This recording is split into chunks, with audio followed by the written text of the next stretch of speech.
안녕하세요. 네, 오늘 첫 번째 발표를 맡은 솔루션링크의 김용호입니다. 저희 솔루션링크가 내년 2월이면 이제 20주년을 맞는데요. 저는 이 회사에서 이제 첫 직장이고 올해 이제 18년, 만 18년 거의 돼가고 있습니다. 오늘 저희 대표님 말씀해 주셨듯이 이제 기본적인 키워드가 저희가 잡은 게 이제 경량화라는 키워드거든요. 그러니까 그거는 사실은 우리 국내에서 이제 프로세스를 적용하는 거에 있어서의 그러니까 빠질 수 없는 키워드일 것 같아요. 그러니까 이유가 뭐냐면 사실은 이제 뭐 프로세스를 하게 되면 저희가 이제 어떤 업무를 하는 데 있어서 좀 문제가 있고 그래서 이제 바텀업에서부터 무엇인가를 고치기 위해서, 개선하기 위해서 프로세스 작업들을 하는데 국내에서는 사실 프로세스 도입이라는 게 인증, 그리고 탑다운으로 내려오죠, 보통. 그러니까 이거 인증 받아야 되니까 해라고 합니다. 근데 프로세스 모델이라고 하는 것들이 보면, 그러니까 오늘 소개드릴 뭐 이제 에이스파이스도 마찬가지고 그 전에는 뭐 CMMI라는 것들이 있었는데 상당히 많은 프랙티스들을 요구를 하죠. 그래서 한꺼번에 많은 것들을 해야 되는 처지가 됩니다. 그러니까 그 엔지니어들이나 실무자들 입장에서는. 그래서 항상 바라보는 것들이 무엇이냐면 어떻게 하면 조금 덜 하고, 그러니까 최소화해서 수행을 하고 인증을 받을 수 있을까라는 게 사실은 키워드가 될 수밖에 없죠. 그래서 이제 저희가 경량화라는 키워드로 여러분들이 세미나에 오시게끔 사실은 꼬시는 건데요. 에이스파이스라는 것을 들여다보면, 그러니까 오늘 이제 제가 그 키워드는 저는 경량화라는 말을 뺐어요. 제 프레젠테이션에서는. 뒤쪽에서는 에질러티가 들어가고 이제 경량화가 들어가는데, 저희가 이제 에이스파이스를 진행한 게 10년 정도가 됐죠. 그러니까 실제 나온 거는 10년 이상이 됐는데, 저희가 실제 이제 메인하게 이제 컨설팅을 진행한 거는 이제 10년 가까이 됩니다. 그래서 여태까지 이제 저희가 했던 것들을 되짚어 보고, 최근에 이제 저희가 계속 심사를 해서 외부 관점에서 이제 어떤 것들을 보는지 계속 이제 저희도 컨설팅 자체를 튜닝해 가면서 이제 진행을 하고 있는데, 뺄 게 없어요, 사실은. 그러니까 에이스파이스라는 것 자체가 이전 우리 이제 프로세스 모델로 에이스파이스 나오기 전에 스파이스 모델이 있고 CMMI 모델이 있었어요. 걔들은 이제 여러 도메인에 범용적으로 적용되는 모델이어서 사실은 실제 임플리멘테이션 할 때 해석의 여지가 좀 많이 있었습니다. 그래서 어떤 것들이 프로세스 모델에서 요구하는 핵심이냐, 그러니까 우리가 핵심적인 활동에 중점을 두고 나머지 부가적인 거에서는 신경을 조금 덜 써서 에포트를 경감시키자, 이런 어프로치들을 예전에 저희들은 이제 제안을 드리고 그랬었어요. 그러니까 저희가 컨설팅 업체이고, 그러니까 실제 저희가 컨설팅하는 실무자들이랑 공감을 하려고 그러면 무조건 부가하는 게 아니라 그러니까 좀 덜어드리는 게 있어야 되거든요. 그래서 이제 그렇게 요구를 했었는데, 그러니까 에이스파이스라는 거는 그러니까 오토모티브라는 도메인에 이제 특화돼서, 그러니까 특히 유럽 OEM들이 위주가 돼서 만든 모델이에요. 그래서 굉장히 구체적이어서 무엇을 해야 된다라는 게 스페시픽하게 정해져 있고요. 또 무엇이냐면 최근에 이제 작년에 블루골드북이라고 해서 에이스파이스 심사에 대한 가이드북이 나왔어요. 거기서는 조금 더 스페시픽하게, 그래서 요건에는 언급하고 있지는 않으나 심사할 때는 이런 것까지 본다. 그리고 이게 안 돼 있으면 이런 것들도 제대로 평가받을 수 없어. 라는 조금 더 구체적인 가이드를 이제 제시를 했죠. 그래서 사실은 예전처럼 이게 코어니까 이 핵심을 가져가면 다른 것들은 신경을 안 써도 돼요 라는 말이 사실은 하기가 쉽지는 않아진 상황입니다. 그래서 이제 제가 대안적으로 이제 가지고 나온 게 단계적 적용이에요. 그래도 그러니까 여전히 문제는 있어요. 그러니까 굉장히 많은 것들을 해야 된다라는 사실은 바뀌지는 않거든요. 그러면 그거를 한꺼번에 실무자한테 던졌을 때 실무자는 절대 소화를 하지를 못합니다. 그래서 어떤 게 먼저 되어야 되고, 그래서 그런 프랙티스를 하면, 그러니까 결국에는 우리가 이제 인증을 신경 써야 되니까 그게 레벨 1 달성하는 데 어떤 영향을 미치고, 어떤 활동을 추가적으로 더 해야지 레벨 2를 딸 수가 있고, 이런 것들이 실제 실무적으로는 이제 많이 궁금하신 부분들이에요. 그래서 오늘 발표드릴 자료는 그러니까 기본적으로 여기 에이스파이스에 대해서 경험이 없으시거나 못 들어보신 분, 계세요? 대부분은 지금 알고 오신 거죠. 그러면 백그라운드는 간단하게 넘어갈 수 있을 것 같아요. 그러니까 지금 오늘 지금 첫 번째 발표하는 자리는, 그러니까 자료는 약간은 그러니까 세미나 토픽이라기보다는 튜토리얼에 좀 가까울 수 있습니다. 그래서 그거 감안해 주시고 들어주시고요. 그래서 첫 번째 뭐 에이스파이스 간단하게 이제 개념에 대해서 소개를 할 것이고, 그 다음 이제 두 번째가 어떻게 단계적으로 접근할 수 있을 것이냐라는 거에 대한 토픽이 이제 두 번째, 그리고 이제 세 번째는 뭐냐면 그 이제 단계적으로 접근하는 데 있어서 에이스파이스의 그 핵심적인 개념들이 있어요. 그래서 그것들에 대해서 하이라이트해서 하나하나씩 어떻게 접근해야 되는지에 대해서 말씀을 드리고자 합니다. 그리고 이제 마지막은 저희 홍보가 조금 들어가요. 저희 그 도구 간단하게 소개만 드리고 이제 마무리를 하려고 합니다. 지금 에이스파이스를 대부분 아시니까 간략하게만 넘어갈게요. 그러니까 에이스파이스는 지금 전체 32개 프로세스로 구성이 되어 있고, 그 중에 이제 빨간색 부분이 VDA 스콥이라고 해서 대부분의 OEM들이 요구하는 프로세스 영역입니다. 그리고 에이스파이스는 기본적으로 두 축이에요. 하나는 이제 프로세스별로 해야 되는 일들이 있고, 그것들이 캐퍼빌리티 디멘전에서 그러니까 얼마나 성숙되어 있느냐라는 것들을 이제 판단하는 구조로 되어 있습니다. 그래서 캐퍼빌리티는 기본적으로 이제 레벨 0에서 5까지를 이제 가지고 있고요. 레벨 1은 그러니까 프로세스별로 원하는 아웃풋이 어떻게든 나오면 되는 그런 레벨이 그러니까 레벨 1. 레벨 2는 그것들을 달성을 하는데 뭔가 좀 체계적으로 접근을 해야 되는 게 레벨 2입니다. 그래서 오늘 그 제가 체계적으로 접근하는 거에 있어서의 타겟은 여기까지는 넘어가지 않을 거예요. 레벨 2까지를 타겟해서 이제 말씀을 드릴 거고, 레벨 3는 이제 조직 차원에서 어떤 표준화가 되고 그거가 이제 인볼브 되고 개선되어야 되는 그런 내용들입니다. 그러면 이제 축이 하나 더 들어가기 때문에 조금 더 복잡해지거든요. 그래서 오늘은 레벨 2까지를 타겟해서 어떻게 접근을 해야 되는지 포커스를 맞춰서 이제 진행을 할 거예요. 기본적인 지식으로 이제 알아야 되는 것은 무엇이냐면 이제 크게 두 가지 축인데, 그러니까 프로세스별로 프로세스 특화에서 요구하는 요건은 그러니까 베이스 프랙티스라고 해서 이제 저희가 BP라는 걸로 요건이 나와요. 그리고 이것들을 수행하는 방식에 대해서 지네릭 프랙티스라고 해서 저건 이제 레벨이 올라가는 거에 영향을 미치는 요건이라고 이제 보시면 됩니다. 그래서 이제 뒤쪽 설명도 기본적으로 에이스파이스에서 어떤 BP들을 요구하고 있고 어떤 GP들을 요구하고 있다. 그것들을 어떤 식으로 접근을 해야 된다라고 이제 계속 말씀을 드릴 거예요. 그리고 이제 제가 레벨 2를 타겟했다고 했는데 이게 이제 조금 오래된 데이터기는 한데, 그러니까 지금 뭐 국내에도 이제 OEM이 있기는 한데 해외 OEM들이 이제 에이스파이스를 요구하는 그러니까 일반적인 수준이에요. 그러니까 뭐 여러 업체별로 좀 다르기는 한데. 저희가 실제 이제 고객사를 대응했을 때, 그러니까 고객사의 고객사죠. OEM이 요구하는 거를 보면 대부분은 레벨 2 이상을 요구를 하고 있습니다. 지금 그러니까 대부분 이제 RFQ가 들어오는 거에 대해서 보면. 그래서 이제 저희가 레벨 2에 그 초점을 맞춰서 이제 말씀을 드릴 것이고요. 그러니까 오늘 발표 자료의 고민은 앞에 간단하게 이제 설명을 드리기는 했는데, 포커스는 이겁니다. 그러니까 기본적으로 저희가 레벨 2만 타겟을 해도요. 그러니까 수행해야 되는 프랙티스가 303개입니다. 만족시켜야 되는 프랙티스가 303개고, 그 다음에 거기서 아웃풋 워크프로덕이라고 언급되는 항목들이 115개입니다. 그러니까 115개라는 게 산출물 낱개의 개수를 말하는 건 아니에요. 그러니까 뭐 한 산출물에 여러 개 아웃풋 워크프로덕이 들어갈 수도 있는데, 어찌됐건 전체 개수가 115개라고 하는 거는 그러니까 적지 않은 숫자이고요. 실제 그 실무에 이제 적용을 하다 보면 그러니까 저 숫자에 있어서 이제 굉장히 많은 부담을 느끼고 있습니다. 그리고 이제 오늘 부제가 그러니까 제가 그 전체적인 단계적 접근 방안 얘기를 했는데 거기에 사족을 하나 붙였어요. 엔지니어 관점이라는 말을 붙였었죠. 그래서 제가 오늘 보여드리고자 하는 거는 또 전체에 대한 내용은 아닐 거고 전체에 대한 프레임워크가 들어가 있기는 한데 오늘 조금 더 자세하게 얘기를 할 부분은 엔지니어가 해야 되는 일들에 대해서 조금 더 스페시픽하게 말씀을 드릴 겁니다. 그래서 그러니까 사실은 여기에 계신 분 중에서 실제 그러니까 설계나 개발을 하시거나 테스트를 하는 엔지니어분 손 한번 들어봐 주세요.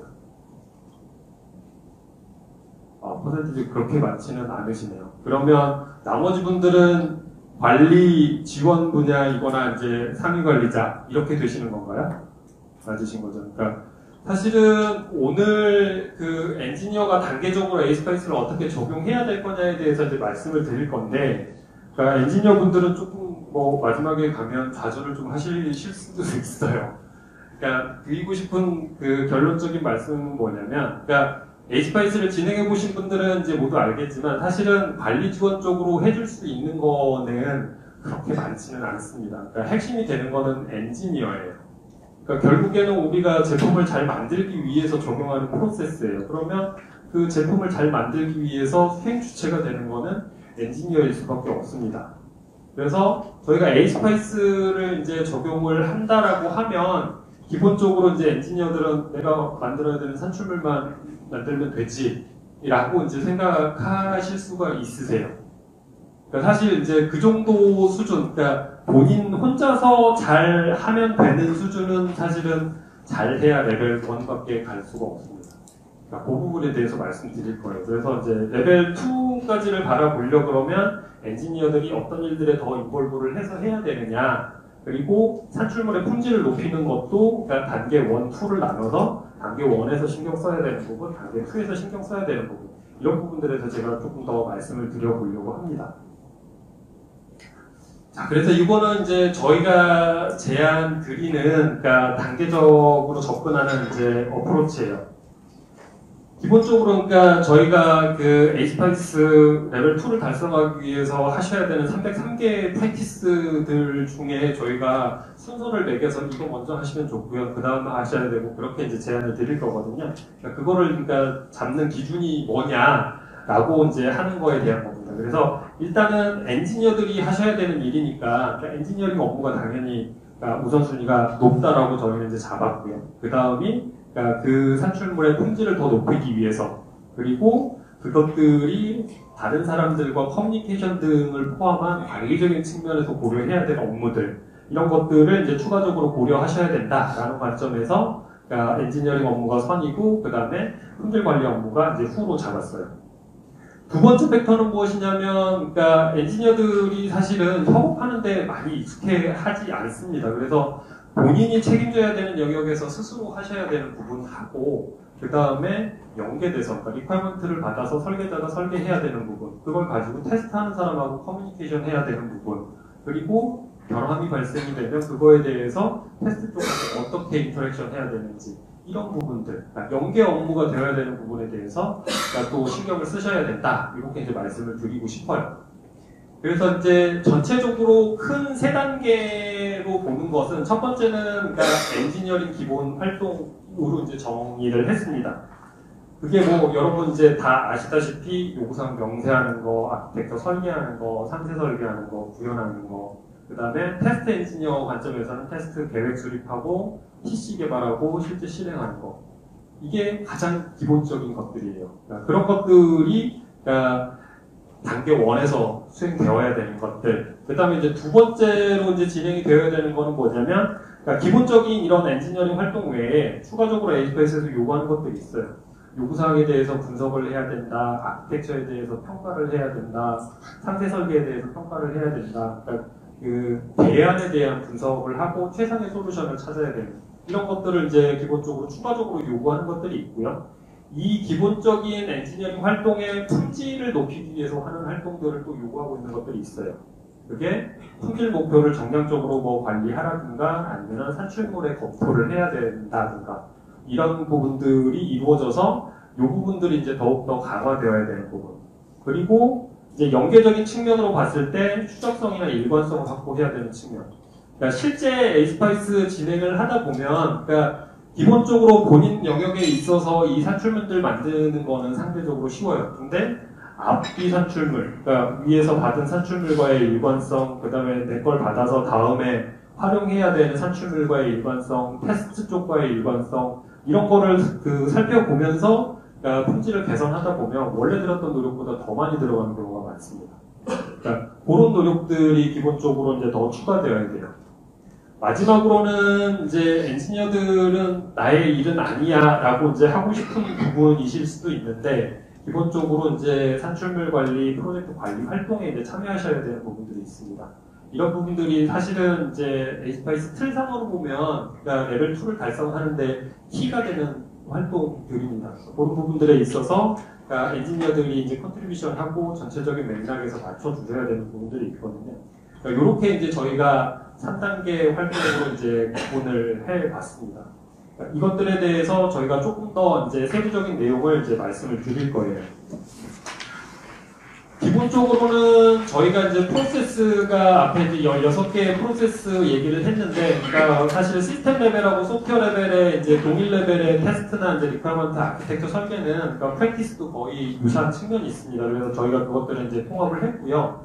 그 다음에 저희가 만족시켜야 되는 요건 중에 베이스 프랙티스 쪽이 있고 지네릭 프랙티스 쪽이 있습니다. 그래서 요거는 이제 레벨 1 달성할 때 이제 필수적으로 필요한 것들, 요건 이제 레벨 2에 달성해야 되는 것들인데, 사실 이제 그 경계가 여기까지를 해야 레벨 1이고 여기를 하면 레벨 2, 딱 그렇지는 않습니다. 사실은 레벨 1의 경계가 한 이만큼쯤에 있습니다. 그러니까 그 레벨 1의 그러니까 BP 프랙티스가 그러니까 충분히 완벽하지 않더라도 그러니까 저희가 레벨 1을 달성하는 기준이 그러니까 프로세스가 라질리가 되면 되기 때문에 그러니까 그 수준이 있는데 그 수준을 기준으로 좀 나눠보려고 하는 거예요. 그래서 기본적으로 이제 앞서 말씀드렸던 엔지니어링 기본 활동은 그러니까 BP에만 속해 있습니다. 이게 이제 핵심이 되는 활동이고 이제 세컨 레벨에 해당이 되는 이제 엔지니어링 산출물의 품질을 강화하거나 이제 개선하는 활동들은 기본적으로 BP 쪽에서 요구를 하고 있는 것도 있고 일부는 그러니까 그 지네릭 프랙티스 쪽에서 요구를 하고 있고 그 다음에 그게 실질적으로는 그러니까 품질 보증 프로세스랑 연결돼서 요구되는 이런 프랙티스들이 또 존재를 해요. 그러니까 마지막은 그러니까 BP 쪽에서도 이제 관리적인 얘기를 하는 부분들이 있고 그 다음에 레벨 2에서 요구하는 프로젝트 관리, 형성 관리 이런 부분들이 포커스가 되는 부분들입니다. 그러니까 이런 부분들은 지금 그 우리가 엔지니어링 프로세스 외에 그러니까 관리 지원 프로세스라고 부르는 이런 것들과 체계적으로 연동이 되어 있습니다. 그 부분들에 대해서 이제 뒤쪽에서 조금 더 자세하게 살펴볼 거예요. 그래서 제가 이제 자료에서 제시를 하고 있는 것은 저희가 이제 두 레벨로 나눠서 정리를 좀 해드렸어요. 그러니까 첫 번째는 그러니까 BP를 하나하나 따지지 않더라도 그냥 제가 그 직관적으로 이해하실 수 있게 활동 수준으로 요약해놓은 그 것들이 이제 쭉 정리를 해놨어요. 그래서 레벨 1에서 그러니까 하셔야 되는 활동들 기본적으로 레벨 1, 그러니까 그 단계 1에서 요구사항 명세하고 아키텍처 설계, 상세 설계, 구현하고 테스트 쪽은 구조가 거의 다 동의를 합니다. 그래서 테스트 계획이나 전략 수립하는 거, 그 단위나 그러니까 시험에 이제 명세하는 거, 그러니까 PC 개발을 하거나 기준 잡는 것들, 그 다음에 실제 그 시험을 수행을 하고 리포트를 받는 것들, 그러니까 이런 것들이 가장 기본적인 1단계 하는 활동들이라고 이제 보시면 되겠고요. 세컨 레벨에서는 기본적으로 이제 산출물 품질 개선, 그러니까 앞쪽에서 하셨던 활동들의 품질이 그러니까 어느 정도 수준으로 이제 높아지셔야 돼요. 그러니까 그게 기본적으로 이제 요구되는 것이고 그거 외에 분석 활동, 이제 평가 활동, 그 다음에 테스트 쪽은 테스트 결함 관리나 폐기 테스트 부분 이런 것들이 이제 좀 더 추가적으로 요구되는 이제 부분이라고 볼 수가 있습니다. 그리고 지금 이제 그 GP 쪽에서 보면 이런 산출물들에 대해서 품질 목표를 정의하게 되어 있고 그 다음에 산출물에 대해서 그 검토를 반드시 하게끔 이제 요구를 하고 있습니다. 그런 것들은 사실은 퀄리티 어슈어런스 쪽에서 요구하고 있는 것과 맞닿아 있어요. 나중에 이제 얘기를 하게 될 텐데, 그러니까 산출물 품질이 최종적으로 낮게 되면 QA 쪽이 평가를 좋게 받을 수가 없습니다. 그러니까 산출물 쪽 품질이 높아져야지 QA가 제대로 활동을 했구나라고 하면서 QA 점수가 높아져요. 그러니까 그게 이런 식으로 이제 연관관계가 있는 것 때문에 이제 기인을 한다라고 이제 보시면 되겠고요. 그 밖에 이제 관리적인 특성, 추가적인 측면으로 이제 추정성 일관성 부분에 대해서 이제 또 보장을 해야 되는 부분이 있습니다. 그러니까 지금 그 발표 자료에 이렇게 이제 회색으로 표시된 부분은 사실 이제 관리 지원 담당자 쪽에서 하셔야 되는 일에 해당이 돼요. 그래서 제가 이제 이번 포커스는 이제 엔지니어 관점이라고 말씀을 드렸기 때문에 조금 쉐이딩해서 표시를 했습니다. 그리고 이제 마지막 이제 관리적인 측면에서는 얘기를 하고 있는 게 일단 BP 쪽에서는 이제 커뮤니케이션을 해야 된다 라는 얘기가 있어요. 그러니까 이거는 실제 이제 뒤쪽에서 이것과 관련된 이제 그 BP나 GP들의 요건을 보면 굉장히 많습니다. 그러니까 왜 이렇게 이제 커뮤니케이션이 강조되고 있는지에 대해서는 이제 말씀을 좀 더 드릴 것이고요.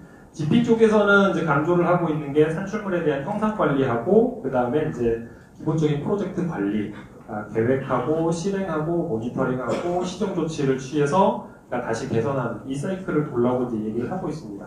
그러니까 이런 것들을 하는데 기본적으로 엔지니어가 해야 되는 활동들은 이제 이런 것들이 있다라는 것이죠.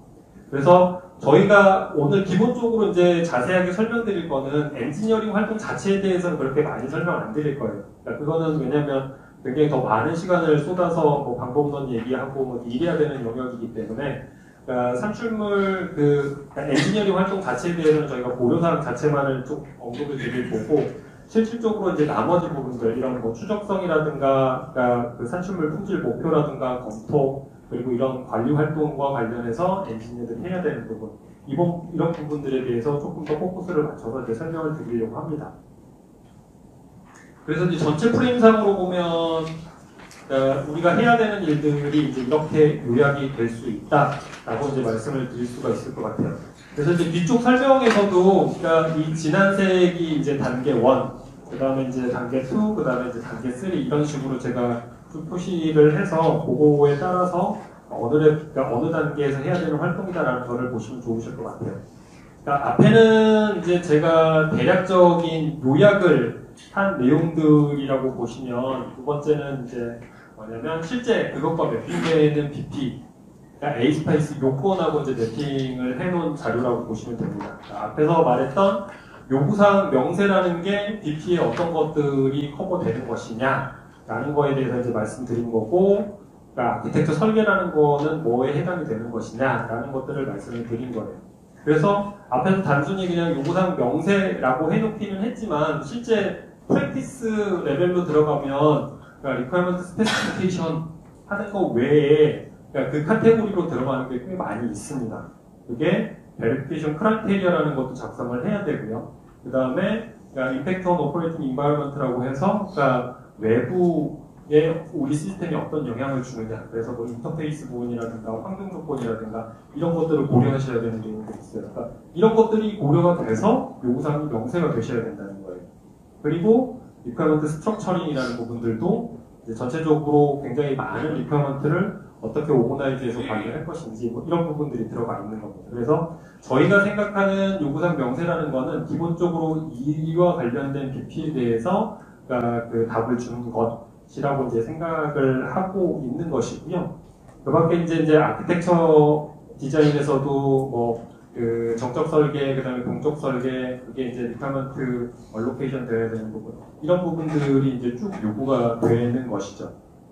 그래서 요거는 이제 조금 더 자세히 살펴볼 거기 때문에 제가 이제 나중에 좀 더 말씀을 드리고, 뒤쪽은 그러니까 사실 엔지니어랑 관련된 부분들은 요 이제 마지막 레벨에서 그러니까 그 실제 엔지니어가 참여해야 되는 관점에 대해서만 이제 컨설을 해주시면 그러니까 엔지니어 관점에서는 될 것이고요. 이렇게 이제 색깔을 이제 달리 표시한 부분은 사실은 이제 관리 지원 담당자들, 이렇게 이제 저희가 표시를 해놨죠. 그래서 이제 퀄리티 엔지니어가 담당해야 되는 부분, 형상 관리자, 뭐 이슈 매니저가 따로 있다면 이슈 매니저, 그다음에 뭐 CCB, 프로젝트 매니저, 이런 사람들이 실제 이제 프로젝트에 참여하게 될 텐데, 그분들이 이제 신경 써야 되는 것과 관련된 영역들이 이제 이런 것들이라고 이제 보시면 되실 것 같습니다.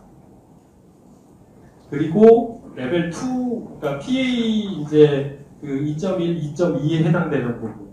이 부분은 이제 크게 두 가지로 구분이 돼요. 그러니까 하나는 이제 산출물의 품질 강화 측면에서 이제 요구를 하고 있는 그러니까 제네릭 프랙티스들이 좀 있고요. 그 다음에 나머지 대부분은 이제 그 관리 지원적인 요소입니다. 그래서 그 관리 지원적 요소에서 한 틀은 이제 퍼포먼스 매니지먼트라고 해서 기본적으로 이제 프로젝트 관리 쪽이라고 이제 보시면 됩니다.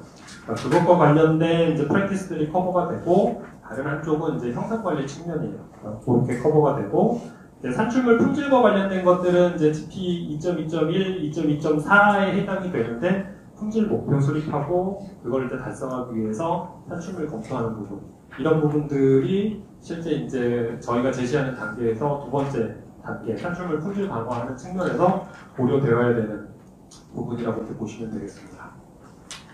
그래서 이제 앞서 설명드린 부분은 이제 전체적으로 저희가 엔지니어들이 어떤 활동을 해야 되고 어떤 단계를 거쳐서 해야 되는지에 대해서 저희가 이제 틀을 하나 만들었고, 그것들이 실제 그 에이스파이스에서 요구하고 있는 BP들을 어떤 식으로 만족시키는지에 대해서 이제 말씀을 드렸어요.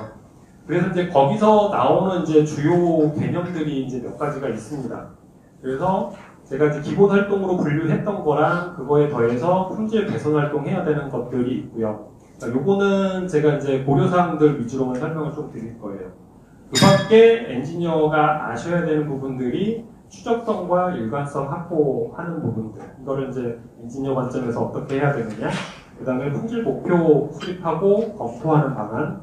그 다음에 커뮤니케이션을 하라고 되어 있는데 어떻게 커뮤니케이션 해야 되고 요구하는 게 뭔지. 그리고 산출물 형상 관리, 그 다음에 프로젝트 관리 방안에서 엔지니어의 역할, 이런 부분들을 좀 설명을 드리고자 합니다.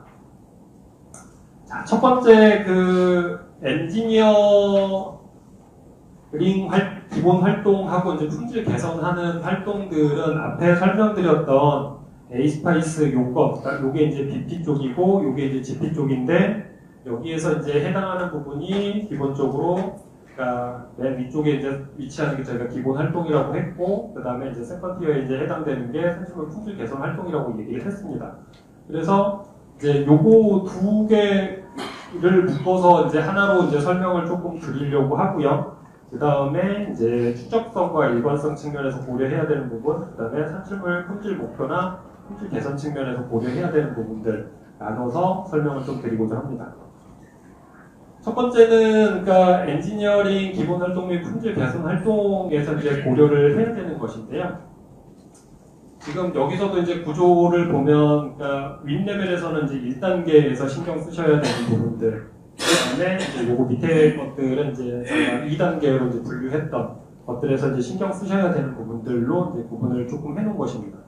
그래서 여기에 많은 내용들은 저희가 그러니까 기본적인 그러니까 프로세스 레퍼런스 모델 하고 최근에 그러니까 나온 가이드북에 상당 부분 있는 내용입니다. 그런 내용들을 저희가 이제 모아서 정리를 좀 한 것이고, 거기에 이제 저희가 10년 동안 에이스파이스 컨설팅을 하고 이제 심사 관련 업무를 하면서 추가적으로 이제 보태줘야 되는 것들, 그리고 저희가 생각하기에 이제 조금 더 중요하다라고 생각하는 부분들이 하이라이트가 되어 있다라고 이제 보시면 되실 것 같아요. 그래서 아마 요 내용을 살펴보시고 이제 가이드북을 보시면 대부분 이제 컨텍스트가 이해가 되실 수가 있으실 겁니다. 자, 기본적으로 요구사항 분석이라는 프로세스에서 이제 신경 써야 되는 부분들. 그러니까 저희가 요구사항 생각하면 사실은 되게 간단하잖아요. 요구사항, 고객 요구사항 받아서 명세를 하면 되지 라고 하는데, 실제 요구사항 명세하는 게 사실은 설계하는 것보다 제가 생각하기엔 더 어려운 것 같아요. 그러니까 설계라고 하는 거는 사실은 그러니까 어떤 식의 그림이 나와야 된다, 어떤 식의 명세가 되어야 된다라는 게 상당히 스페시픽하게 정의를 할 수가 있거든요. 근데 요구사항이라고 하는 거는 사실은 약간 추상적인 개념이어서 그러니까 정형화하기가 굉장히 쉽지는 않습니다. 그래서 요건 자체도 그러니까 이런저런 것들 요구하는 것들이 굉장히 많아요. 그러니까 기본적으로는 이제 첫 번째 요구사항 명세서 구성이 내용을 어떤 내용을 채워야 되느냐라는 측면을 보면, 그러니까 우리 뭐 요구사항 명세 템플릿에 대한 표준 뭐 이런 것들도 존재를 합니다. 그런 것들을 보면 굉장히 많은 챕터들이 있어요. 그래서 그런 챕터들을 이제 다 채워야 된다라고 이제 얘기를 나오는데, 저희가 생각하기에 그러니까 키가 되는 거는 기능 요구사항, 그 다음에 이제 비기능 요구사항이라고 하는 이제 품질 속성에 대한 부분들, 그 다음에 제약사항, 요렇게 이제 세 개가 키가 되는 것 같습니다. 그러니까 다른 것들은 이제 다른 일부 이제 카테고리와 그러니까 이 세 개의 그 배치가 될 수 있거나 뭐 이제 그런 것들로 이제 대략적으로 이제 생각이 되고, 추가적으로 고려할 수 있는 거는 이제 뭐 인터페이스 요구사항 같은 것들을 이제 별도로 뺄 것이냐, 아니면은 이제 기능 안전과 관련되어 있으면 안전 요구사항을 별도로 정리를 할 것이냐, 이런 부분들이 이제 추가 고려 포인트가 되고, 그러니까 기본적으로는 요 세 가지가 되고요. 그 다음에 이제 여기서 또 이제 그 악유가 많이 되는 부분들이 이제 비기능 요구사항들은 어떤 것들을 적어야 되느냐, 기능 요구사항이랑 어떻게 분류해서 이제 적어야 되느냐, 이런 부분들이 많이 이슈가 되세요. 그래서 이제 비기능 쪽에서도 사실은 품질 속성이라고 해서 요것도 이제 표준이 있죠. 25000 표준이 있어서 거기에 속성들 다 끌어와서 뭐 하나씩 다 명세를 해야 되느냐 이런 이슈들이 있는데, 그러니까 저기 에이스파이스에서 이제 요구하고 있는 이제 주요한 속성들로 표시된 것들이 있습니다. 거기서 언급하고 있는 것들이 성능, 뭐 반응 시간이라든가 아니면 리소스에 대한 뭐 그 한계 이런 것들에 대해서 성능으로 얘기를 하고 있고, 신뢰성이라고 하는 거는 뭐 강건성 테스트라고 하든가 하는 것들, 그 다음에 이제 그 제품의 가용성 뭐 이런 것들이 이거에 해당이 되고, 유지보수성이 실질적으로 에이스파이스에서는 굉장히 큰 영향을 갖습니다. 그래서 뭐 복잡도, 그래서 뭐 유지보수 이제 편하게 하는 거, 그래서 이제 뒤쪽에 아키텍처 평가 이런 거를 할 때 이 유지보수성 측면이 굉장히 많이 강조가 돼요. 그리고 적응성이라고 하는 거는 뭐 기본적으로 저희 뭐 컨피규레이션 데이터 이용하거나 캘리브레이션 데이터 같은 것들 이용해서 뭐 하는 것들, 뭐 호환성 같은 경우에는 뭐 이제 외부 인터페이스, 그다음에 오토사 버전 뭐 이런 것들에 대한 이제 호환성 이런 측면들을 얘기를 하고 있죠. UI가 있으면 사용성 측면, 그다음에 이제 외부랑 연동이 되는 뭐 모듈과 기능 보안성 같은 것들, 이런 것들이 이제 요구사항으로 적혀야 된다라고 얘기를 하고 있습니다. 이제 추가적으로 이제 그 요구사항 작성을 할 때 이제 고려해야 되는 것들이 또 무엇이 있느냐라고 하면, 기본적으로 상위 요구사항은 무조건 다 받아서 와야 돼요. 근데 고객 기준 요구사항 혹은 뭐 소프트웨어 요구사항을 작성할 때 시스템 요구사항에서 무엇을 받아와야 되느냐라는 거는 또 100%가 또 밑으로 내려오진 않습니다. 어떤 것들 중에는 이제 제품 구현하고는 상관없어서 제껴지는 부분, 그리고 우리가 수용 안 하는 부분, 뭐 이런 것들이 이제 또 별도로 분류가 되셔야 돼요. 그래서 이제 이런 상위 요구사항으로 받아오는 것들을 어떻게 규정을 할 것이냐, 그리고 이제 또 살펴보는 게, 야 그러면 위에서 고객한테 받는 요구사항밖에 없는 거냐, 내부적으로 설계를 하기 위해서 추가적으로 도출되는 요구사항 같은 것들은 없는 것이냐, 이런 얘기들도 이제 심사를 받으시게 되면 종종 듣게 되는 질문이 되셔요. 그래서 요구사항 출처 측면에서 보면 위에서 내려오는 요구사항, 그리고 내부적으로 일라이브된 리퀘어먼트에 대한 것들도 이제 고려를 하셔야 되고, 요구사항 품질도 굉장히 많은 조건들이 있는데요. 그러니까 실제 그 심사나 이런 관점에서 굉장히 중요한 거는 뭐냐면, 그러니까 기본적으로 요구사항 하나의 크기가 얼마나 커야 되느냐라는 측면, 그 다음에 그 unambiguity라고 해서 실제 이제 unambiguity랑 뒤에 나오는 verifiability는 제 생각에는 굉장히 일맥상통합니다. 그러니까 요구사항이 명확하지 않다라는 거는, 그러니까 사실은 테스트하는 사람이 그 요구사항을 보고 테스트 케이스를 도출해서 작성을 할 수 있으면 앰비기어티가 상당히 없는 것으로 이제 저희가 많이 판단을 하거든요.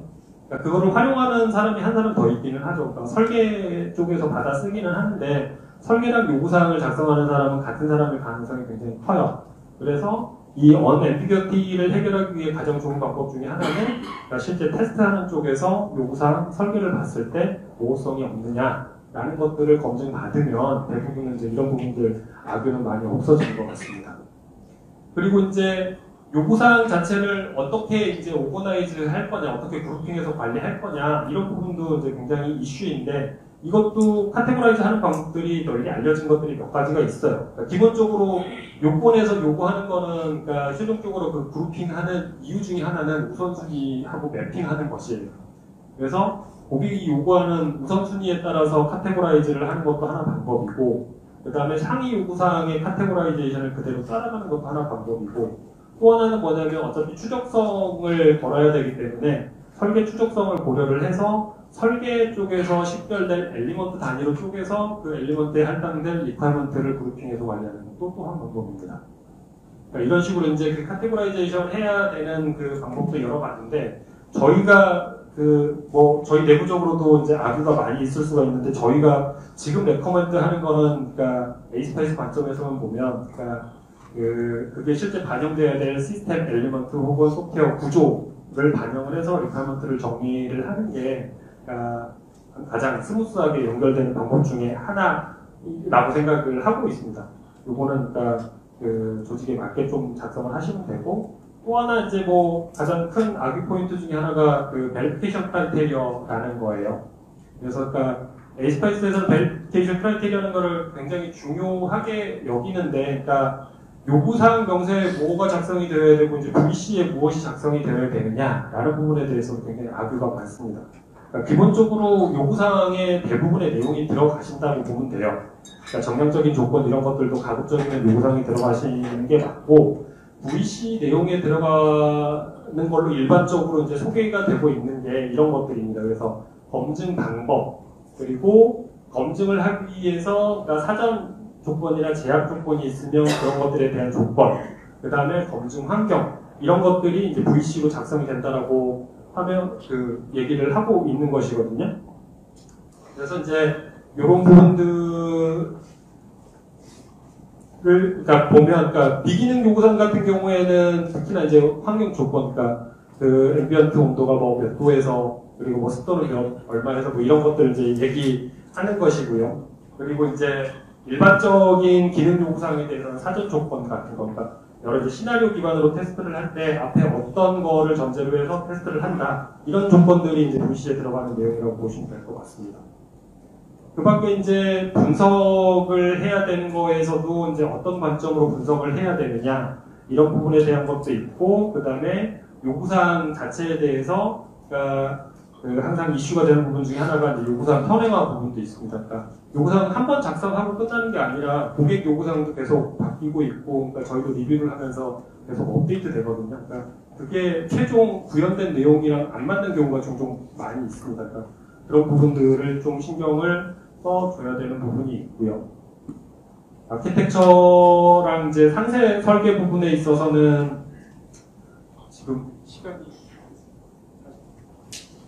그 아키텍처랑 이제 상세 설계 쪽에서 보면 기본적으로 이제 그 설계 쪽은 기본적인 설계 방법론을 가지고 움직이셔야 돼요. 그래서 가장 그러니까 요건에서 기본적으로 요구하고 있는 거는 스태틱 디자인이랑 이제 다이나믹 디자인인데, 스태틱을 어디까지 가져가고 그러니까 다이나믹을 어떻게 가져갈 것이냐라는 부분에 대해서는 이제 고민이 필요하고, 그거를 작성하는 노테이션도 좀 고려가 필요합니다. 그래서 노테이션 같은 경우에는 업계에서 이제 표준적으로 많이 사용이 되고 있는 노테이션들이 있습니다. 그러니까 가급적이면 그런 노테이션을 사용해서 정의를 하시는 게 좋고, 그 다음에 설계를 할 때 이제 기능 부분들은 기능 모듈들이 도출이 되니까 크게 상관이 없는데, 비기능 요건에 대해서 설계에 어떻게 반영이 되느냐라는 것들이 항상 이슈가 돼요. 그래서 그 비기능 요건에 대해서 그러니까 이제 설계에 어떤 식으로 반영을 할 것이냐라는 부분들이 이제 항상 고민인데, 저희가 많이 하는 어프로치는 기본적으로 이제 설계 프린서플이라는, 그러니까 그 비기능 요구사항을 고려해서 설계 프린서플을 잡고, 그게 실제 이제 그 시스템 엘리먼트 혹은 소프트웨어 컴포넌트에 대해서 어떤 식으로 반영이 됐다라는 것들을 디자인 속성이라든가 그 요건을 그러니까 엘리먼트 수준으로 할당하는 방식으로 이제 정의를 많이 합니다. 그래서 여기에서 P는 그러니까 설계 레벨에서 어떻게 하겠다라고 이제 정의가 되면 안 되고, 그게 결국 설계의 엘리먼트라든가 컴포넌트 수준까지 매핑이 되셔야 돼요. 그러니까 실제 신사에서는 그렇게 이제 요구를 많이 하고 있기 때문에 그렇게 되고, 그 다음이 이제 아키텍처 평가 방안들인데요. 그러니까 평가는 아키텍처 레벨에서도 하게 되어 있고, 그 다음에 소프트웨어 같은 경우에 소프트웨어 유닛 레벨에서도 하게 되어 있어요. 그래서 아키텍처 평가를 어떻게 할 것이냐도 이제 고민이 되어야 되고, 상세 설계 평가를 할 때 이제 고민을 하셔야 되는 부분은, 그러니까 기본적으로 요구되고 있는 게 코드 지표 가지고 저거 분석을 하면 안 된다라고 얘기를 하는 거예요.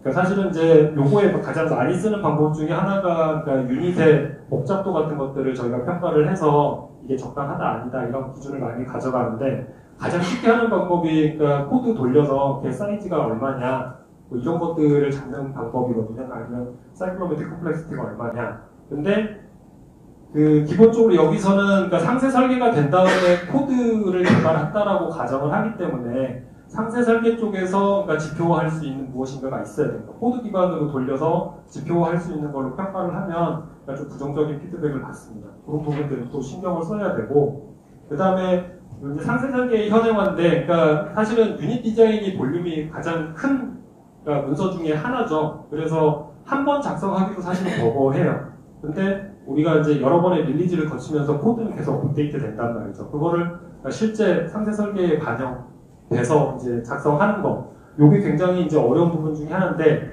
요게 오늘 이제 세 번째로 잡은 토픽 중에 하나입니다. 실제 상세 설계랑 코드 싱크로나이제이션을 어떻게 효율적으로 할 것이냐가 이제 그 저희 세 번째 토픽이라고 이제 보시면 되겠고요. 테스트 쪽은 그러니까 큰 구조상으로는 간단합니다. 그러니까 전체 테스트 수행하는 전략 어떻게 잡을 것이냐, 기준을 어떻게 잡을 것이냐를 잡고, 그 다음에 실제 이제 테스트 설계를 하고 수행을 하는 거에 있어서 이제 컨선을 하는데요. 그러니까 테스트 전략에 포함되어야 되는 내용들에 대한 것도, 그러니까 가이드나 이제 그 레퍼런스 모델에서 이제 명확하게 얘기를 하고 있고, 이거 외에 이제 신경 써야 되는 게 뭐냐면, 그러니까 기본적으로 그 에이스페이스도 그렇고 뭐 이르기르기도 그렇고, 그러니까 테스트 레벨 자체를 단계적으로 쪼개놨어요. 유닛 테스트, 통합 테스트, 퀄리피케이션, 그 다음에 시스템 레벨에서의 또 통합, 퀄리피케이션. 그래서 각 테스트 간에, 그러니까 밑에 단계가 끝나야지 위에 단계를 할 수 있는 것이냐, 그런 이제 각 테스트 단계의 진입 조건, 그 다음에 종료 조건, 이런 것들이 이제 굉장히 이런 디펜던시 관계 측면에서 이제 중요하게 고려되셔야 되는 것들이 있고요. 그 다음에 설계 기준에서 보면 기본적으로 이제 요 세 가지 정도의 설계 기준은 요구를 합니다. 그러니까 이게 이륙이륙이랑 좀 섞어서 그렇기는 한데, 그러니까 요구사항이 있다 그러면 그거에 대해서 하나의 테스트 케이스만 있으면 충분하지 보통 않다라고 봐요. 그래서 하나 요구사항에 대해서 어떻게 이제 테스트 설계를 더 늘려나갈 것이냐라는 기준으로 동치 분할이나 경계값 분석 같은 것들을 기준을 적용을 해서 조금 더 테스트를 확장하기를 요구를 하고 있습니다. 테스트 커버리지 기준 같은 것들도 잘 나와 있고요. 그 다음에 테스트 수행 기준에서 단위 검증은 기본적으로 이 세 가지 활동을 레퍼런스 모델에서 명시적으로 요구를 하고 있어요. 그래서 코드 검토, 경적 분석, 단위 테스트가 이루어져야 되는 것이고, 통합 테스트 측면에서는 그러니까 테스트 대상을 뭐로 볼 것이냐에 대한 또 차이가 좀 있습니다. 그러니까 외부 인터페이스에서 인터페이스가 커버리지가 다 되는 것이냐, 아니면 다이나믹 비헤이비어 모델 기준으로 해서 시나리오 기반으로 인터페이스가 여러 번 겹치더라도 중복적으로 시나리오 테스트를 해야 되느냐, 요거 기준에 있어서도 아뷰가 좀 있는 상태입니다. 테스트 결과는 기본적으로 테스트 로그랑 서머리 리포트 크게 두 가지를 남겨야 된다고 하고 있어요. 그래서 요약된 정보, 얘는 실제 테스트를 수행하면 남는 그러니까 그 로그들, 이런 것들 다 갖춰야 된다라고 얘기를 하고 있고, 테스트는 사실 이거 하고 끝나는 것은 아니죠. 그래서 거기서 나온 결합 체계적으로 관리하는 거, 그 다음에 나중에 이제 이 기본적인 테스트가 수행이 되면 여러 번 릴리즈 간에 수행되는 이제 회귀 테스트, 이런 것들을 컨선을 하게 됩니다. 그래서 이런 부분들을 또 잘 챙기셔야 되는 부분들이 있습니다. 자, 이제 두 번째 토픽이 그 추적성 및 일관성 확보인데요. 기본적으로 지금 여기에 언급되고 있는 그러니까 BP들이 다 추적성과 관련된 겁니다. 그래서 엔지니어링 사이드에서는 기본적으로 그 V사이클의 왼쪽에 있는 레벨에서 그러니까 디펜던시 간의 이제 추적성, 그리고 왼쪽 사이드랑 오른쪽 사이드 테스트, 설계랑 그 다음에 이제 테스트 간의 추적성, 그 다음에 마지막으로 테스트 설계랑 테스트 결과랑 추적성, 이 세 가지를 엔지니어링 측면에서는 이제 강조를 하고 있고요. 그 다음에 관리적인 측면에서도 추적성을 사실은 요구를 하고 있어요. 네, 이거는 이제 시간 관계상 제가 강조는 안 하겠고, 그 다음에 지금 요 왼쪽 사이드의 추적성에서는 그러니까 추적성 외에 그러니까 일관성이라는 거를 같이 점검을 하라라고 얘기를 하고 있습니다. 이 부분은 추적성은 그러니까 어찌됐건 리퀘어먼트가 있으면 모든 리퀘어먼트가 설계에 반영이 되어야 된다. 그러니까 추적 연결이에요. 연결에 포커스를 맞추고 있다고 하면 일관성은 그 연결된 녀석끼리 올바른 놈이 연결됐는지, 내용의 일관성, 그러니까 밑으로 내려갈 때 커버가 다 됐는지 이런 것들을 보게 되어 있습니다. 그래서 이제 이 일관성이라는 측면은 우리가 이제 뒤쪽에서 볼 검토를 통해서 일관성 같은 것들이 또 검토되어야 된다라고 이제 또 연관이 되어 있어요. 그리고 추적 단위는 그러니까 개별 요건 하나하나, 아키텍처의 엘리먼트 하나하나, 유닛의 하나하나가 다 추적 대상이 되어야 된다고 얘기를 하고 있습니다. 그래서 실제 진행을 해보면 노력이 굉장히 많이 들어가는 일 중에 하나이죠. 그래서 여기 이제 뒤쪽에 그 정리해서 드린 자료는 뭐냐면, 실제 이제 추적성 관리를 할 때 고려하셔야 되는 실제적인 내용이에요. 그러니까 저희가 뭐 요구사항이랑 설계랑 그 추적이 되어야 된다라고 했을 때, 그게 그냥 실제 들여다보면 그냥 추적하면 되는 게 아니에요.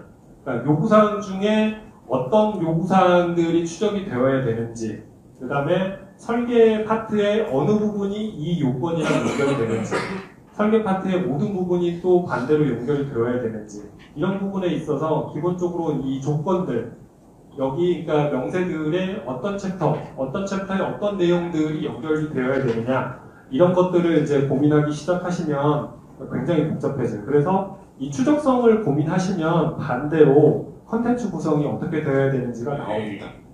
저희가 실제 이제 그 컨텐츠 구성을 할 때 왔다 갔다 하면서 계속 잡는데, 그러니까 방법론적으로 잡혀야 되는 내용 플러스 추적성 고려했을 때 반영돼야 되는 내용 이런 것들에 대해서 저희가 고민을 많이 하고 보통은 이제 컨텐츠를 잡게 돼요.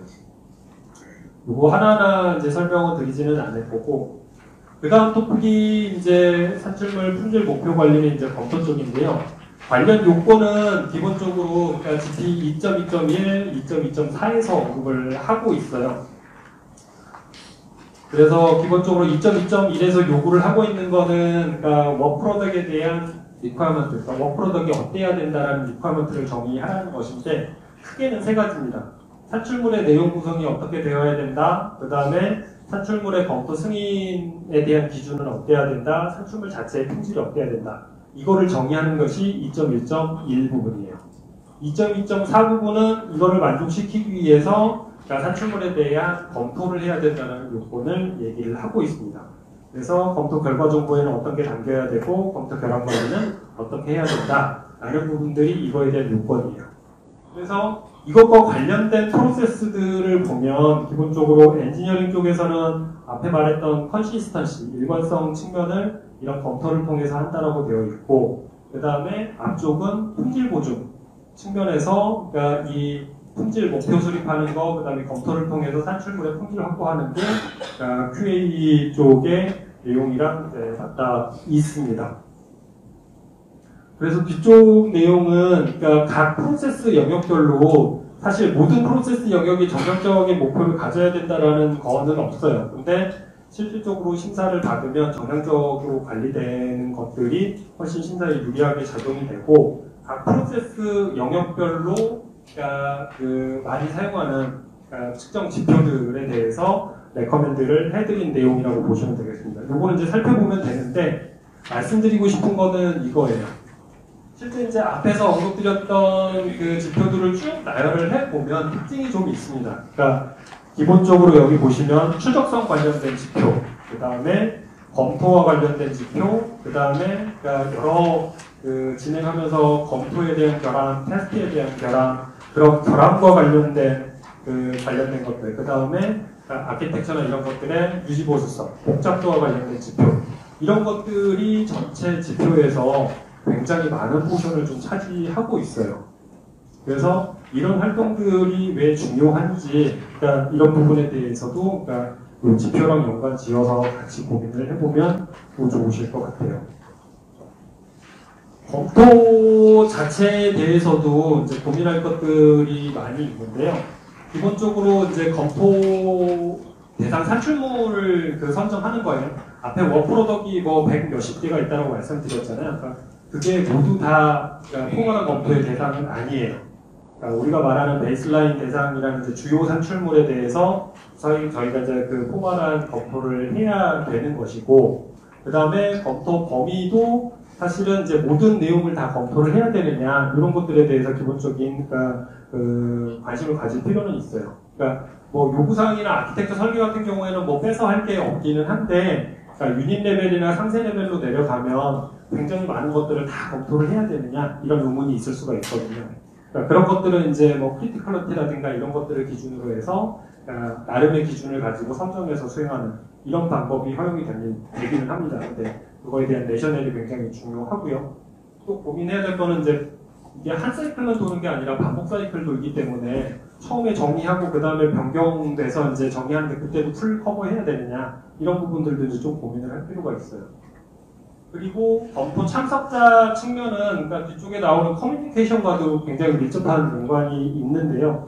기본적으로 그러니까 그 참석해야 되는 사람은 가장 그 참석을 해야 되는 사람 그 산출물에 대해서 나중에 사용할 사람, 그러니까 리퀘어먼트 명세를 검토를 한다 그러면 뒤에 설계할 분, 그 다음에 테스트 하시는 분, 이런 부분들은 검토에 필수 참석자가 되셔야 됩니다. 그리고 또 필수 참석자가 되셔야 되는 부분들이 그러니까 품질 보증, 아까 품질 보증이랑 검토랑 연관이 지어져 있었잖아요. 그래서 품질 보증 담당자, 그 다음에 이거를 관리를 담당하는 뭐 형상관리 담당자, 이런 분들이 보통 프린시판 평가가 돼요. 그리고 뭐 검토 기법이 있고, 검토해야 되는 내용들이 있고, 그 다음에 언제, 그러니까 이 검토의 주기, 언제 이 검토를 해야 되느냐. 그래서 매 버전 올라갈 때마다 기본적으로 해야 되는 것이 원칙인데, 그러니까 수정사항이 미미할 때는 저희 할 수 있는 거 아니냐. 이런 그 고민들을 가지고 올 필요가 있겠죠. 그것도 이제 기준을 마련해서 정리를 하면 되는 그런 부분들이라고 보시면 되겠습니다. 그래서 뒤쪽에 이제 첨부한 내용은 실제 이 리뷰에 대해서 어떻게 관리를 해야 되는지 양식을 좀 보여드리는 거예요. 그래서 이런 이제 산출물 유형별이나 개별 산출물별로 이런 시트를 가지고 관리를 하면 관리가 어느 정도 잘 되더라라는 것이고요. 그 다음에 네 번째 토픽이 지금 이제 커뮤니케이션 쪽인데, 사실은 커뮤니케이션과 관련돼서 언급된 요건들이 엔지니어링 측면에 있어서 이 영역들의 커뮤니케이터, 어그리드, 소프트웨어 리퀘어먼트, 소프트웨어 아키텍처 디자인 이런 식으로 쭉 인용부 안 내용만 바뀌고 동일한 내용이 들어가 있어요. 그리고 테스트 쪽도 Summarize the software qualification test result and compute that to the all affected parties 해서 이것도 동일한 내용으로 매 프로세스마다 언급이 돼 있어요. 그러니까 엔지니어링 프랙티스만 있는 게 아니고 지원 쪽의 프랙티스도 보면은 그러니까 커뮤니케이션을 강조하고 있는 내용들이 상당수가 포진되어 있습니다. 그래서 이 내용은 뭐냐면 기본적으로 그러니까 어떤 한쪽에서 한 산출물의 결과를 그 작성한 담당자만 알아서는 안 되는 경우가 굉장히 많습니다. 앞서 말씀드렸듯이 리퀘어먼트가 작성이 되면 그 내용에 대해서 테스트 담당하는 사람이 알아야 되고요. 설계자가 아셔야 돼요. 설계를 하면 그러니까 유닛을 담당하는 특정 담당자 한 사람만 아는 게 아니라 그거랑 인터페이스해서 커뮤니케이션 해야 되는 부분들이 서로 커뮤니케이션에서 본인 하고 있는 내용들을 서로 알고 있어야 돼요. 그러니까 이런 부분들을 이제 굉장히 강조하는 것이고요. 그래서 사실은 이제 그 요건에 이해 관계자랑 커뮤니케이션을 해라, 아니면 관련 파티랑 이제 커뮤니케이션을 해라라고 하는데 필수적으로 고려해야 되는 이해 관계자들이 이렇게 정의가 되어 있어요. 그래서 그러니까 기본적으로 PM은 굉장히 많은 부분에 이제 끼어 있게 되고, 그러니까 생각을 안 하실 수도 있는데, 그러니까 시니어 매니저라는 분이 그러니까 승인, 그러니까 그 다음 절차를 진행하기 위해서 그러니까 승인하거나 그러니까 퀄리티 게이팅 되어야 되는 부분에 있어서 그러니까 시니어 매니저가 많이 들어가거든요. 그러니까 이 부분에 대한 거. 그 다음에 아키텍트도 굉장히 엔지니어링 영역에 전반적으로 참여해야 되는 요건들이 있고, 그 다음에 테스터, 그 다음에 품질 보증 인원, 그 다음에 항상 관리자, 이런 분들은 굉장히 많은 인터페이스를 가지고 있습니다. 그 밖에도 이제 여러 가지 것들이 언급되어 있죠. 고객도 들어갈 수 있고, 그 다음에 이제 뭐 플랫폼을 따로 개발한다 그러면 플랫폼 쪽하고도 커뮤니케이션 해야 되고, 이런 부분들이 이제 가만히 되셔야 되시는 것이고요. 그 다음에 이 커뮤니케이션도 앞에 뭐 BP도 있고 이제 GP에도 그 요건이 있었는데, 레벨 1, 2에서 이제 그 따라야 되는 요건이 있다라고 말을 하고 있거든요. 그래서 커뮤니케이션 레벨 1 수준은 기본적으로 어찌됐건 커뮤니케이션한 결과만 있으면 돼요. 회의록이 됐던 이메일 커뮤니케이션이 됐던 그게 있으면 레벨 1 수준에서는 만족하는데, 레벨 2에서 요구되는 그러니까 커뮤니케이션 같은 경우에는 기본적으로 계획 기반으로 그 계획에 맞게 수행이 되어야 되고, 또 하나 중요한 게 무엇이냐면, 그러니까 커뮤니케이션이 효과적으로 됐느냐라는 거에 대해서 묻는다는 거예요. 그러니까 효과적으로 됐느냐는 어떻게 확인하면 되냐면, 그러니까 알아야 되는 사람이 그 내용을 알고 있는지 물어봐요. 그러니까 유닛 설계 그 인터뷰를 하고 있는데, 네 아키텍처 이런 부분이 있다는 거 알고 있어? 이렇게 물어보면, 그러니까 아키텍처 인터페이스를 알고 설계를 해야 되잖아. 근데 개발자들은 아키텍처 내가 안 만든 산출물들 몰라요. 그래서 잘 모르겠는데 하고 커뮤니케이션 잘 안 된 거예요. 그러니까 저 효과적으로 돼야 된다는 게 이제 굉장히 중요한 것 중에 하나고요. 산출물 형상 관리는 기본적으로 이제 그 스킨 자체는 이렇게 돼요. 그러니까 기본적으로 문서랑 코드에 대한 산출물, 그러니까 그 워크프로덕 관리가 있고요. 그래서 이제 그 워크프로덕, 그러니까 산출물 관리 쪽에서도 버전 관리랑 베이스라인 관리, 그 다음에 이제 마지막에는 이제 최종적으로 외부로 그 릴리즈 매니지먼트랑 평면관리 쪽은 다 연결이 되어 있습니다. 그래서 요 각각 레벨별로 이제 산출물들이 관리되어야 되는데, 그러니까 우선 그 문서 쪽 산출물 관리를 우선 살펴보면, 기본적으로 문서 쪽은 워낙 산출물이 많기 때문에 그러니까 통제 등급을 보통은 나눠요. 베이스라인 관리 대상 되어야 되는 거, 버전 관리 정도만 하면 되는 거, 버전 관리도 할 필요 없는 일시적인 거, 이런 것들로 이제 나뉘어지는데, 기본적으로는 그러니까 최종적인 통제는 그러니까 그 통제 수준별로 그러니까 승인자가 됐던 뭐 CCB에 의한 위헌이 됐건 이렇게 이제 갈라지는데, 기본적으로 처음 드라프트에서 버전으로 올라가기 전까지는 그러니까 엔지니어들이 그 산출물 관리를 해야 되거든요. 그러니까 그런 부분에 있어서 산출물 작성자의 역할은 기본적인 이제 드라프트 버전 관리, 변경 내역 기술, 그 다음에 이제 변경에 대한 근거, 그 다음에 이제 형량 감사를 해서 나오는 지적사항에 대한 대응, 이런 것들은 엔지니어가 기본적으로 해야 되는 겁니다. 그리고 코드 관리 쪽에서는 조금 더 역할이 많죠. 그러니까 코드 쪽에서는 브랜치 관리 같은 것들을 통해서 개발자가 액세스할 수 있는 부분, 그 다음에 통합 관리자가 할 수 있는 부분, 이런 것들이 구분이 될 텐데, 그러니까 디벨롭먼트 브랜치에서 이제 해야 되는 부분에 있어서 그러니까 그 개발자들의 역할들이 있다라고 보시면 될 것 같습니다. 프로젝트 관리도 실질적으로 이제 프로젝트 관리자가 하는 부분은 많은데, 기본적으로 엔지니어의 역할은 그러니까 일단 계획 단계에서 인풋을 주셔야 돼요. 그러니까 내가 이 작업하는, 그러니까 어떤 작업들이 필요하다, 그리고 그 작업을 하는데 얼마의 시간이 필요하다, 이런 것들에 대한 인풋이 필요하고 계획이 나오면 최종적으로 이제 검토해서 확약하는, 그리고 그거에 맞춰서 그러니까 수행하고 실제 상태 보고하고 시정 조치가 나오면 시정 조치를 따라야 하는, 이런 것들이 이제 프로젝트 관리자랑 인터랙션이 이제 되셔야 되는 부분이라고 보시면 될 것 같습니다. 시간이 지금 1시간이 지나서 이 뒤에 부분은 자세히 설명은 안 드릴게요. 그러니까 이 원 프로덕트 매니지먼트 저희가 이제 만든 도구는 뭐냐면, 기본적으로 그러니까 그러니까 PA 2.2 산출물 정의하고 버전 관리하고 실제 이제 검토 관리를 그러니까 다 엮어서 할 수 있는, 그러니까 PA 2.2의 포커스에서 만든 그러니까 도구입니다. 그래서 이게 이제 가장 그 실무자들이 어려워하는 부분이어서 저희가 이제 만든 부분이 되겠고요. 혹시 질문을 잠깐 받아도 되나요? 아니면 혹시 궁금하신 부분 있으면 질문을 2개까지만 받고 마무리하겠습니다.